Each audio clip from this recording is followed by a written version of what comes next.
오늘은 채무조정 개인회생 상담 사례와 상담 시 자주 하는 질문을 소개해 드리려고 합니다.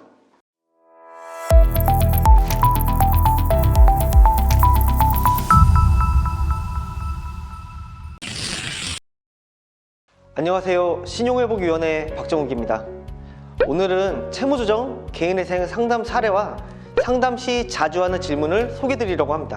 신용정보 변동과 관련된 상담 사례입니다.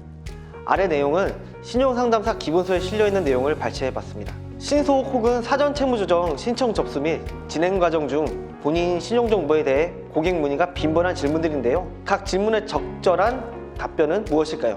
첫 번째, 신속 혹은 사전 채무조정 접수 후에 연체 정보가 등록되는지 여부고요. 두 번째로는 신속 혹은 사전 채무조정 진행 중 제외된 담보대출, 부동산 또는 보증서 담보대출이죠.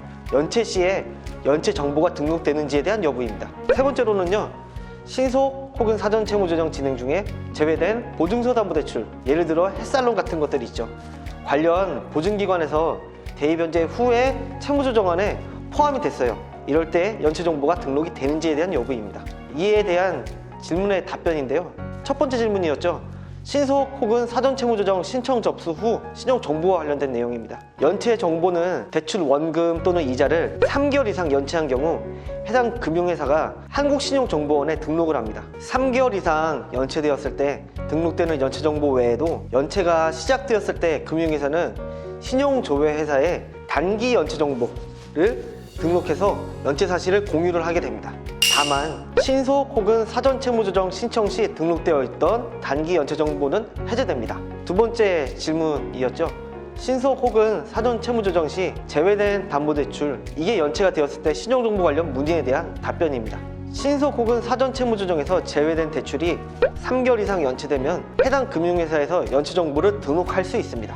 또한 연체에 따른 압류, 임의경매 등 여러 가지 채권 보존 조치를 취할 수 있기에 유의해야겠습니다. 세 번째 질문에 대한 답입니다. 이자율 채무조정 시 제외된 보증서 담보대출 대입연체 후 채무조정 포함 시 신용정보 관련 문의에 대한 상담인데요. 햇살론과 같은 보증서 담보대출은 보통 연체에 따른 보증기관의 대입연체 시까지 채무조정에 포함되지는 않습니다. 3개월 이상 연체한 경우 대출을 취급한 금융회사와 대입연체를 해준 보증기관은 각각 연체정보 및 대지급 정보를 한국신용정보원에 등록을 하게 됩니다. 그러나 수정조정을 통해 보증기관의 대지급 채무와 대출 취급 금융회사의 잔존 채무를 채무조정에 포함시킬 경우에는 해당 연체정보 및 대지급 정보는 해제할 수 있습니다. 신속 혹은 사전 채무조정 상담 시 많은 분들께서 신용점수 및 연체정보 등록 여부를 민감하게 생각하고 있어 채무조정에서 제외된 채무에 대한 정상적 상환의 필요성을 설명드리고 강조하고 있습니다. 특히 보증서 담보대출 대입연체 시 대지급 정보 및 연체 정보가 등재됨을 정확하게 설명을 드리고 있고요. 이 역시 연체 3개월 전에 신청하는 의미가 신용점수나 신용관리 등 더 나빠지고 싶지 않은 이유 때문에 이런 결정을 하시는 분들이 많아 여러 번 강조드리고 설명을 드리고 있습니다. 신속 혹은 사전 채무조정을 신청하였으나 반려, 기각 혹은 개인 채무조정 합의서 미체결의 경우 채권금융회사는 동 내용을 통지받은 시점부터 단기 연체정보 등록 및 연체정보를 등록할 수 있다는 점도 유의하셔야겠습니다. 질문입니다. 개인회생 신청 시 채권자를 알 수 없는 경우에는 어떻게 해야 하나요?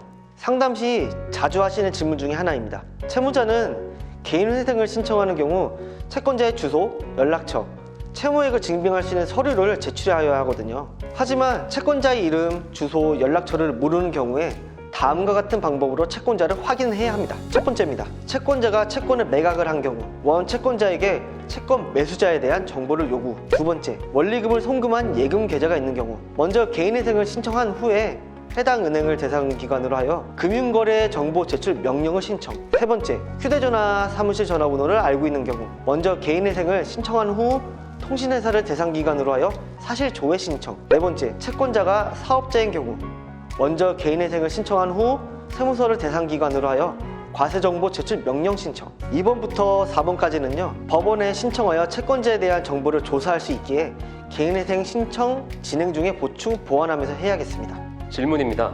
개인회생 신청 시 추심 중단 시점은 어떻게 될까요? 채무자가 개인회생을 신청하면서 금지 명령을 신청하거나 법원이 직권으로 금지 명령을 하고 금지 명령이 채권자에게 송달이 되면 채권자는 채권 추심 또는 강제 집행을 할 수가 없습니다. 채권자가 금지 명령 전에 이미 채무자의 재산 또는 급여를 압류한 경우에는 중지 명령을 신청하여 해당 강제 집행이 진행되는 것을 막을 수 있는데요. 법원이 개인회생 절차 개시 결정을 하면 모든 채권 추심 및 강제 집행이 중지되지만 개인회생 신청 후 개시 결정이 날 때까지는 실무적으로 3개월 이상 걸리는 경우가 많으므로 그 전에 금지, 중지 명령을 활용할 필요가 있겠습니다. 질문입니다.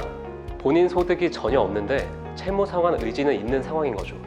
가족 도움으로 변제가 가능하다고 하면 개인회생 신청이 가능할까요? 개인회생은 채무자의 소득을 근거로 변제 계획안을 인가하는 것이라 가족의 도움을 받아 채무를 변제하는 것은 인정하지 않습니다. 그러면 다른 대안은 없을까 생각을 해보면요. 신용회복위원회의 개인 채무조정제도는 채권자가 동의해줄 경우 변제를 할 수 있기에 꼭 신용회복위원회와 상담해 보시면 좋겠습니다. 오늘 영상을 정리를 해볼까요? 신용정보와 관련된 상담 사례와 개인회생과 관련 자주 하는 질문 사례를 안내드렸습니다. 빚으로 고민이라면 신용회복위원회와 상담하세요.